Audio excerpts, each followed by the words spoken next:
नमस्कार, मैं राकेश परमार और आप देख रहे हैं महत्वपूर्ण मुद्दा। मित्रों, आज का महत्वपूर्ण मुद्दा तो यह था कि दुनिया दो ध्रुव में बंट गई है। इजराइल और ईरान का युद्ध कहां जाकर के रुकेगा, यह हम सब लोगों को चिंता में डाल रहा है।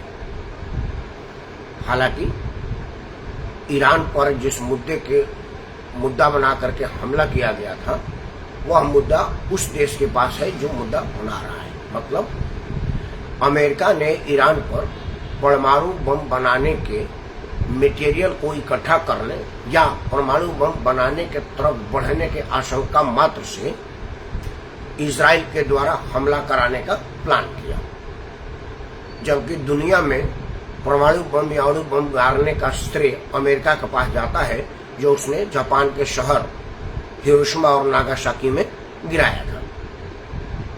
वह दुनिया इस बात को भूली नहीं है, लेकिन हमारे पास है तो ठीक है, तुम्हारे पास नहीं होना चाहिए। यह रामायण में तुलसीदास जी महाराज ने लिखा है कि समर्थ को नहीं दोष गोसाई। तो जो यहाँ समर्थवान है उसी के पास सामर्थ्य होना चाहिए।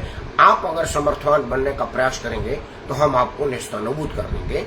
ईरान इजराइल युद्ध इसी तरफ इशारा कर रहा है।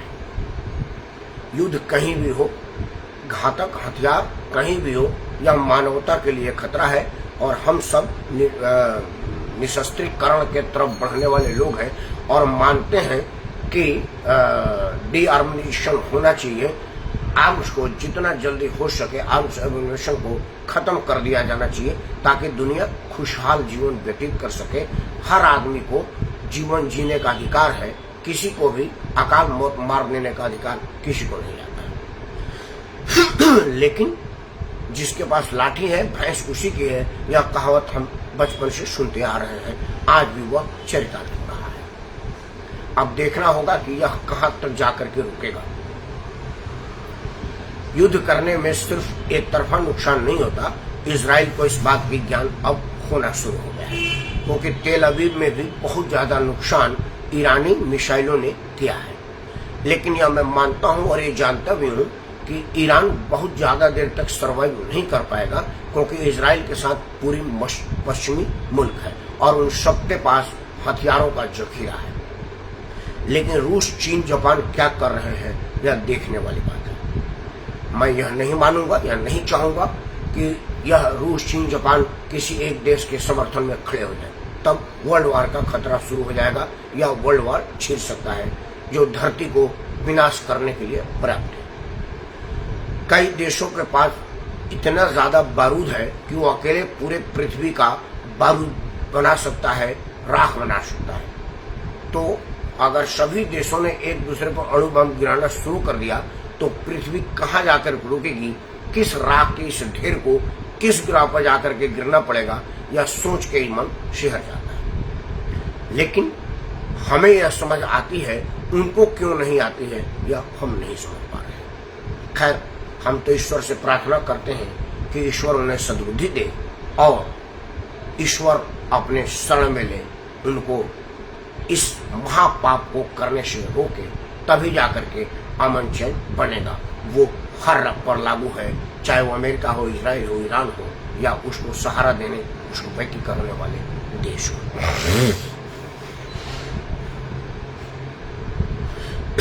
खैर, आज बात उत्तराखंड पावन पवित्र देवभूमि पर आए दिन हेलीकॉप्टर दुर्घटना का शिकार हो रहे हैं और आए दिन लोग अकाल मौत के शिकार हो रहे हैं। धर्मस्थलों पर आदमी अपना मन की शांति के लिए जाता है, शरीर को शांत कराने के लिए नहीं जाता है। लेकिन यह क्यों हो रहा है, आज चर्चा इसी महत्वपूर्ण मुद्दे पर है। मित्रों, हम 2-3 भूल किए जा रहे हैं और इसको रोकने का कोई ना तो उपाय है ना कोई सोच है। मसलन हम धर्मस्थल को पर्यटन स्थल के रूप में विकसित कर रहे हैं, जबकि होना यह चाहिए कि धर्मस्थल धार्मिक कार्य के लिए है, पर्यटन के लिए नहीं। पर्यटन के लिए बहुत सारी जगह हैं जिस पर पर्यटन के उद्देश्य से जाया जा सकता है। गुलमर्ग है, कश्मीर है, और भी जगह है, लेकिन हम महादेव के पावन पवित्र ज्योतिर्लिंगों को धर्मस्थल की जगह पर्यटन स्थल के रूप में विकसित करेंगे और वहां पर्यटन के उद्देश्य से जाएंगे तो उन धर्मस्थलों का अपमान होगा और वहां पर विकास के रूप में प्रकृति का विनाश होगा, जो हो रहा है।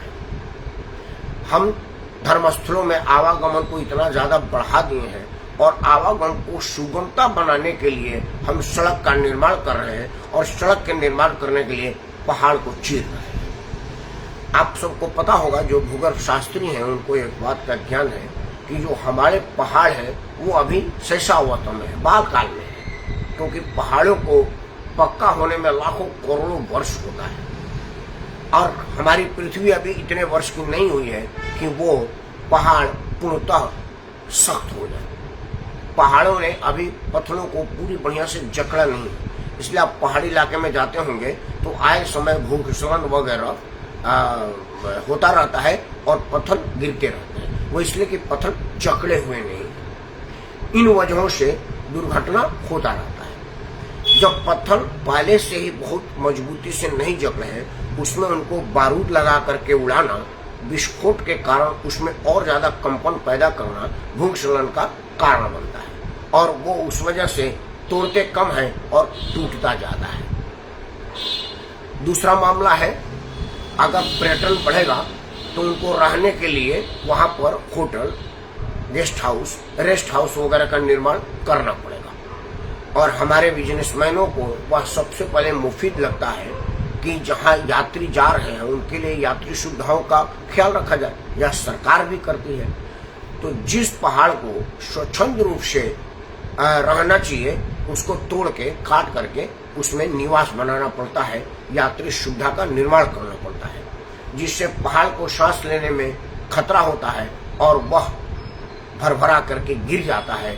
आए दिन आपने देखा होगा कि फलाने तीर्थस्थल पर भूस्खलन की वजह से कई इमारतों में दरार पड़ गई, कई इमारतें जमींदोज हो गई। यह कारण इसलिए है कि वह अभी विकास की मांग नहीं चाहती, नहीं करना चाहती है, लेकिन हम अपने भौतिकवाद के चक्कर में इतना परेशान हैं, उद्योगपतियों के बढ़ते उद्योग को हम इतने ज्यादा प्रोत्साहन दे रहे हैं कि हम यह भूल गए हैं कि विकास कहाँ होना चाहिए और कहाँ नहीं होना चाहिए। धर्मस्थल पर उद्योगपतियों के आगे हम इतना मजबूर हैं कि उनको खुली छूट दे रहे हैं। उसके लिए हमारे शासन प्रशासन के लोगों की निजी स्वार्थ, लालच और उत्कोच लेने की मजबूरी भी हो सकती है, क्योंकि बिना इनके समर्थन के, बिना इनके प्रलोभन के पहाड़ का सीना चीरने की इजाजत नहीं मिल सकती और वह मिल रहा है, मतलब इन्हें कुछ मिल रहा है और क्या मिल रहा है यह आप सब जानते हैं। अगर धर्मस्थल पर सिर्फ यात्री निवास के लिए ही बात होती तो शायद बर्दाश्त किया जा सकता है, लेकिन आजकल आप लोगों ने देखा होगा कि भवन निर्माण से जुड़े वाले कंपनियों ने तरह तरह का स्लोगन लगा रखा है।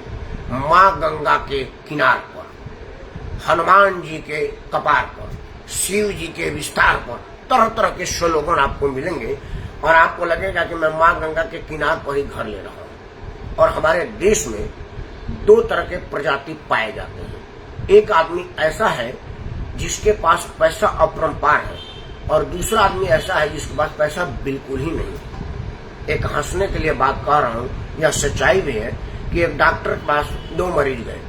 एक मरीज गया, बोला डॉक्टर साहब कोई ऐसा उपाय कीजिए कि भूख कम लगे, घर में खाना कम है और मुझे भूख ज्यादा लगता है, कोई उपाय बताइए। डॉक्टर बोला ठीक है, मैं आपको दवा लिख देता हूँ। वो दवा लिख करके जब दूसरे मरीज को बुलाता है तो दूसरा कह रहा है कि डॉक्टर साहब देखिए ना, 4 दर्जन केला, 2 किलो मीट, 3 किलो दूध, इतना खाने के बाद भी मैं भर पेट खा नहीं पाता हूँ, भूख लग ही नहीं रहा है। डॉक्टर साहब कोई ऐसा उपाय कीजिए कि भूख लगे। डॉक्टर माथा पटक करके खड़ा हो रहा है कि क्या करें, इसको दे कि उसको दे, किसको क्या दे। मतलब मेरा कहना है कि इस देश में पैसा अपरंपार है और दिल्ली राजधानी में राजनीतिक दलाली करके पैसा कमाने वालों की कमी नहीं है। वो सब लोग वीकेंड में हरिद्वार, देहरादून, ऋषिकेश अपनी गाड़ी से चले जाते हैं, क्योंकि दिल्ली से 200 किलोमीटर दूर देहरादून है और 200 किलोमीटर गाड़ी से जाना उद्योगपतियों के लिए कोई बड़ी बात नहीं है। कितना रुपए का तेल लग जाएगा, उतना तो उनको पता ही नहीं चलेगा कहां से आ गया है। तो इनको उद्देश्य ध्यान में रखते हुए बिल्डर लॉबी हरिद्वार, देहरादून, ऋषिकेश जो धर्मस्थल था वहां पर प्रॉपर्टी का एक बहुत बड़ा मार्केट खड़ा कर दिया है। हरिद्वार में मेरे भाई रहते हैं, मैं हरिद्वार में पहली बार 1980 में गया था और तब से निरंतर अंतराल पर हरिद्वार, देहरादून, ऋषिकेश आना जाना है। मैं हरिद्वार में जो हम लोगों का अभी मकान है वहां स्टेशन से पैदल जाते थे क्योंकि साधन कोई नहीं था। रिक्शा, ऑटो रिक्शा, टमटम जैसा कोई साधन नहीं होता था, उससे दूर होता था। आज जब मैं बहुत दिनों के बाद जाता हूँ, हालांकि हम तो रोज जाते हैं इसलिए मिल जाता है। हमारे गांव के आदमी आए तो घर हमारा नहीं मिला क्योंकि अब हमारा घर भीतर पड़ गया है, इतनी ज्यादा विकास हो गया है। एक हरिद्वार के अगर विकास मान ले तो जब से मैं जाता हूँ तब वहां जमीन खाली थी, आज जमीन दिख नहीं रही। एक हरिद्वार शहर में इतना भीड़ उस वहां के वातावरण को क्या करता है, ये कुछ साल पहले बाढ़ की वजह से देखा होगा कि कई कॉलोनी बह गई थी, गंगा जी के कोप का शिकार हो गई थी। इन सब चीजों को ध्यान में अगर रखेंगे तो पर्यटन और धर्मस्थल को धर्मस्थल के रूप में जानेंगे और कदर करेंगे। सरकार से प्रार्थना है कि जो हेलीकॉप्टर आए दिन दुर्घटनाग्रस्त हो रही है उसका कारण है कि पैसा अपरंपार है और जिनके पास पैसा है वो महादेव को आशीर्वाद देने जाते हैं या लेने जाते हैं, मैं ये नहीं बता सकता। क्योंकि अगर आपको महादेव का आशीर्वाद लेने जाना है तो हेलीकॉप्टर से उनके कपार पर मरड़ा करके जाके क्या करेंगे? आप आस्था से पैदल जाएं, वहीं उनको प्रणाम करें और कुछ नहीं होते, यहीं से प्रणाम करिए। वो कौन जगह है जहाँ प्रभु नहीं? हम में तुम में घट व्यापक राम। तो जब हर जगह प्रभु है, हर जगह श्री राम है, तो आपको वहां जाकर के उस क्षेत्र को प्रभावित करने की क्या जरूरत है? और एक कारण है कि लोगों के भीड़ को देखते हुए ये जो हेलीकॉप्टर कंपनियां हैं वो अब टैक्सी की तरह से इस्तेमाल होने लगी हैं या करने लगी हैं। जिस तरह से हम लोग पहले अपने गांव में खड़ा रहते थे तो वहां से चिल्लाते थे बलिया बलिया बलिया बलिया बलिया बलिया बलिया बलिया बलिया।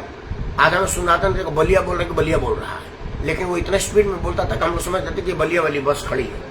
हेलीकॉप्टर कंपनी भी अब इसी तरह से केदारनाथ केदारनाथ केदारनाथ चिल्ला रही है और लोगों को भरे आजा आजा आजा आजा। एक हंसने वाले डायलॉग मार देता हूँ। जब हम लोग शुरू में दिल्ली आए थे तो बस में चलते थे क्योंकि गाड़ी लेकर के कौन से बलिया से यहाँ आए थे। तो जब बस में चलते थे तो आदमी घुसने का जगह नहीं होता था। कंडक्टर पूरी बस खाली है, तुम दरवाजे पे खड़ो, अंदर जाओ। आदमी पूरा अंदर कहाँ जाए? देखो पूरी बस खाली है। लगता है हेलीकॉप्टर कंपनी में यही कहते हैं कि पूरे हेलीकॉप्टर खाली, अब बाहर क्यों खड़े? क्योंकि कुछ विशेषज्ञों का मानना है कि ओवरलोडिंग, एक्स्ट्रा फेरा और रखरखाव की अवहेलना की वजह से दुर्घटनाएं हो रही हैं। और यह सब इसलिए हो रही होंगी क्योंकि पर्यटन पर दबाव बढ़ा है और सवारियों की संख्या बढ़ी है और हेलीकॉप्टर कंपनियों को कमाई दिख रहा है, आपका जान नहीं। लेकिन आपका जान आपका है, हेलीकॉप्टर कंपनियों का मोहताज नहीं है। इसलिए आप धर्मस्थल पर धर्म के उद्देश्य से जाइए, पर्यटन के उद्देश्य नहीं। और सरकार से हाथ जोड़ के प्रार्थना करते हैं कि जांच आयोग और कमेटी बना करके इतिश्री ना करें, क्योंकि आपको तो उनके तरफ से उत्कोच मिल रहा है, लेकिन जिनका जान जा रहा है उनका पूरा सर्वनाश हो रहा है। इस पर विचार जरूर करिएगा। इन पावन पवित्र देवभूमि पर जो दुर्घटना में मारे गए, प्रभु से प्रार्थना करते हैं कि उनके अपने श्री चरणों में स्थान दें। और बाकी लोगों से भी हाथ जोड़ के प्रार्थना करते हैं कि अगर आपको प्रभु में आस्था है तो थोड़ा शारीरिक श्रम करके दर्शन करिए, हेलीकॉप्टर पर मत करिए। नहीं तो प्रभु के दर्शन नहीं, सीधे प्रभु से मेल हो रही है जहाँ आप देख रहे हैं। अब विचार आपको करना है कि आपको प्रभु के दर्शन करने हैं या सीधे प्रभु से मेल करना है। क्यों? क्योंकि हेलीकॉप्टर कंपनियों ने यही खेल कर रखा है कि प्रभु से दर्शन का सीधे मेल ही करवा रहे हैं, जैसे ये 5-6 दुर्घटनाओं से साबित हुआ है।